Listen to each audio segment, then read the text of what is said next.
آج کی ویڈیو میں بہت بڑی بریکنگ نیوز آپ کے سامنے پیش کرنے جا رہا ہوں، تو آپ سے چھوٹی سی گزارش ہے کہ آپ نے ویڈیو کو شروع سے لے کر اینڈ تک پورا دیکھنا ہے۔ ناظرین گرامی، ایران، قطر اور شمالی کوریا کا مل کر اسرائیل کے خلاف تابڑ توڑ کارروائیوں کا آغاز، تینوں ملکوں کا ایک ساتھ مل کر اسرائیل پر قیامت برپا کر دی۔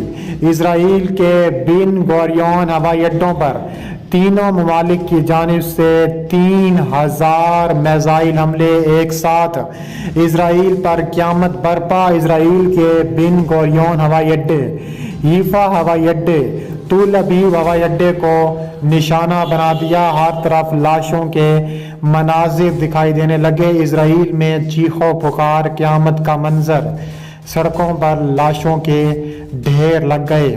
ویڈیو کی تفصیلات میں آگے بڑھنے سے پہلے اگر آپ اسرائیل سے نفرت کرتے ہیں تو ہماری ویڈیو کو ایک لائک ضرور کریں، ہمارے چینل کو سبسکرائب کر کے بیل آئیکن پر ضرور کلک کر دیں۔ ناظرین گرامی، بن گوریون ہوائی اڈے کے قریب گزشتہ روز تابڑ توڑ 3000 میزائل حملے دیکھنے میں آئے ہیں، جس میں ایران، قطر اور شمالی کوریا نے ایک ساتھ مل کر اسرائیل پر قیامت برپا کر دی۔ تینوں ملکوں کا ایک دوسرے سے رابطہ ہوا ہے۔ تینوں ملکوں نے ایک ساتھ مل کر ایسی تابڑ توڑ کارروائیاں کی ہیں کہ اسرائیل کی اینٹ سے اینٹ بچ گئی، جس کے بعد قریبی امارات کو خالی کرا لیا گیا۔ میڈیا رپورٹس کے مطابق آگ لگنے کی وجہ سے موشاؤ گاؤں میں سکریپ میٹل یارڈ میں بڑا ناکامی مواد تھا۔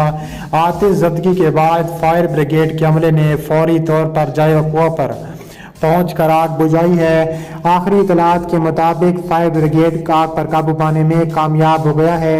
اسرائیلی میڈیا نے اطلاع دی ہے کہ آگ بجھانے والے عملے کے اضافی دستے جائے وقوع پر پہنچ گئے۔ انہوں نے کہا ہے کہ بن گوریون ہوائی اڈے پر 3000 راکٹ جو ان تین ملکوں نے پھینکے ہیں، اس کا تابڑ توڑ منہ توڑ جواب اسرائیل دے گا۔ اسرائیل کے وزیر خارجہ کا کہنا ہے کہ اب وقت آن پہنچا ہے کہ ان تینوں ممالک کو اسرائیل ایک ساتھ خطرناک طریقے سے جواب دے گا۔ انہوں نے کہا ہے کہ آس پاس کے مکانات سے رہائشیوں کو نکالنے کے لیے اقدامات شروع کر دی ہیں۔ انہوں نے کہا ہے کہ اسرائیلی فوج کا ہیلی کاپٹر بھی مسلسل مہو پرواز کرتا رہا۔ آتش زدگی کے بعد قصبے کے تمام داخلی راستے بند کر دیے گئے اور شہریوں کو ہدایات کی گئیں کہ وہ آگ سے دور رہیں۔ قبل عظیم شمالی اسرائیل کے شہر حیفا میں آئل ریفائنری کے اندر آگ بھڑک اٹھی، جس میں فائر بریگیڈ کی ٹیموں نے حصہ بجایا۔ اسرائیل میں جبل میرون کے مقام ایک پل پر بغدڑ مچنے سے ہونے والی 44 ہلاکتوں کے بعد عوامی حلقوں کی طرف سے وزیر اعظم نفتالی بینٹ کو کڑی تنقید کا نشانہ بنایا جا رہا ہے۔ میڈیا رپورٹس کے مطابق نفتالی بینٹ گزشتہ روز ہونے والے حادثے کے فوری بعد جائے وقوع پر پہنچے، جہاں شدید غم و غصے میں بپھرے ہوئے اسرائیلیوں نے ان کا گالیوں سے استقبال کیا۔ نفتالی بینٹ جب اپنے سٹاف کے ہمراہ جائے وقوع پر پہنچے تو وہاں شدید برہم اور مشتعل افراد نے نفتالی بینٹ پر شدید لعن طعن کی، انہیں گالیاں تک دی گئیں۔ بعض افراد نے ان پر پانی کی بوتلیں پھینکی۔ اسرائیلی وزیر اعظم نفتالی بینٹ نے ٹویٹر پر ایک پیغام میں بغدڑ کے واقعے کو المناک حادثہ قرار دیا اور اس کی جامع تحقیقات کا اعلان کیا۔ ان کا کہنا تھا کہ حکومت ایسے اقدامات کرے گی تاکہ آئندہ اس طرح کے حادثات رونما نہ ہوں۔ وزیر اعظم کے بقول یہ حادثہ ایک بڑی آفت سے کم نہ تھا۔ سلامتی کو لاحق خطرات پر خبردار کرنے کے باوجود ایرانی سپریم لیڈر آیت اللہ خامنئی، قطر کے امیر شیخ تمیم بن حمد ال ثانی اور کم جونگ ان کا مشترکہ اعلامیہ سامنے آیا ہے۔ انہوں نے کہا ہے کہ اسرائیل پر راکٹ حملے مزید جاری رہیں گے۔ میڈیا رپورٹس کے مطابق پاسداران انقلاب اور کورین ریپبلک آرمی اور قطر کی فوج ایک ساتھ مل کر تابڑ توڑ اسرائیل میں کارروائیاں کریں گے، اور حالیہ ایام میں اسرائیل پر ہونے والے راکٹ حملوں میں ہم تینوں ملک شامل ہیں۔ جو خطے میں اسرائیل جو پراکسی وار کر رہا ہے، اسرائیل کو اس کا منہ توڑ جواب ملے گا۔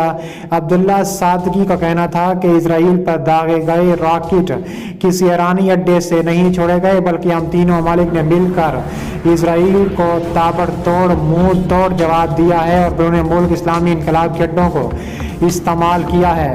ان کا اشارہ بیرون ملک سرگرم عسکری گروپوں اور ملیشیاؤں کی طرف تھا، جن میں فلسطین کی حماس اور لبنان کی حزب اللہ، جبکہ عراق کی الشہود اور کورین ریپبلک آرمی یہ سپاہی پاسداران انقلاب قطر کی فوج شامل ہے۔ خیال رہے گزشتہ ہفتے فلسطین کے علاقے غزہ کی پٹی سے اسرائیل پر درجنوں راکٹ داغے گئے۔ مقامی اسرائیل ذرائع ابلاغ کے مطابق اسرائیلی جوہری پلان کے قریب پراسرار نوعیت کے دھماکے ہوئے۔ وائٹ ہاؤس نے گزشتہ منگل کو ایک بیان میں کہا تھا کہ امریکہ اور اسرائیل ایران، شمالی کوریا، قطر کے میزائل اور ڈرون حملوں سے تیار ہونے والے حملوں کے خلاف کارروائی پر متفق ہے۔ حماس کی جانب سے چھوڑے گئے آگ لگانے والے غباروں کے جواب میں اسرائیل کے لڑاکا طیاروں نے صبح غزہ پر حملہ کیا۔ غیر ملکی خبررساں ادارے AFP کے مطابق فضائی حملوں سے ہلاکتوں کی فوری اطلاعات ابھی تک موصول نہیں ہوئیں۔ دوسری جانب اسرائیلی فوج کا کہنا ہے کہ انہوں نے حملے میں حماس کے اسلحہ بنانے اور اس کے بارے میں تحقیق کے لیے استعمال ہونے والے ایک سہولت کو نشانہ بنایا ہے۔ خیال رہے کہ رواں سال 10 سے اسرائیلی فضائی حملوں میں 66 بچوں سمیت 248 افراد جاں بحق اور 1948 زخمی ہو گئے تھے۔ اقوام متحدہ کا کہنا ہے کہ تقریباً 72,000 شہری اپنے گھروں سے نکل کر اقوام متحدہ کے زیر انتظام سکولوں اور دیگر سرکاری عمارتوں میں پناہ لینے پر مجبور ہو گئے ہیں۔ جھڑپوں کا آغاز اس وقت ہوا جب مقبوضہ بیت المقدس میں واقع مسجد الاقصیٰ میں انتہا پسند یہودیوں نے رمضان کی مہینے کے آخری عشرے میں مسلمانوں پر حملہ کر کے انہیں تشدد پر اپنایا تھا۔ اس کے بعد یروشلم کے ضلع شیخ جراح میں فلسطینی خاندانوں کو گھروں سے جبری طور پر بے دخل کرنے کا واقعہ پیش آیا تھا۔ فلسطین کے مرکزی اطلاعات کا کہنا تھا کہ ہیبرون کے قریب ایک فلسطینی خاتون کو گولی مار کر جاں بحق کر دیا تھا، جس کے بعد مغربی کنارے پر جاں بحق ہونے والے فلسطینیوں کی تعداد 248 ہو گئی ہے۔ اسرائیل اور حماس کے درمیان کشیدگی میں اضافے کے بعد دونوں جانب سے ہونے والے فضائی حملوں میں اب تک 43 فلسطینیوں اور 6 اسرائیلیوں کے ہلاک ہونے کی تصدیق ہو چکی ہے۔ خبر رساں ادارے روئٹرز کے مطابق غزہ پر اسرائیلی حملوں میں اب تک افراد کی تعداد تبدیل ہو چکی ہے، جبکہ حماس اور فلسطینی مسلح گروپوں کے حملوں کے دوران 600 اسرائیلی شہری جان سے ہاتھ دھو بیٹھے ہیں۔ اس کے علاوہ اسرائیلی طیاروں نے غزہ پر سینکڑوں حملے کیے ہیں، جبکہ حماس اور دیگر فلسطینی گروہوں نے اسرائیلی شہروں تل ابیب، بیروشبا، دیمونا پر کئی راکٹ داغے ہیں۔ اسرائیلی حملوں میں غزہ میں ایک کثیر المنزلہ عمارت زمین بوس ہو چکی ہے، جبکہ ایک اور بلند عمارت کو شدید نقصان پہنچا ہے۔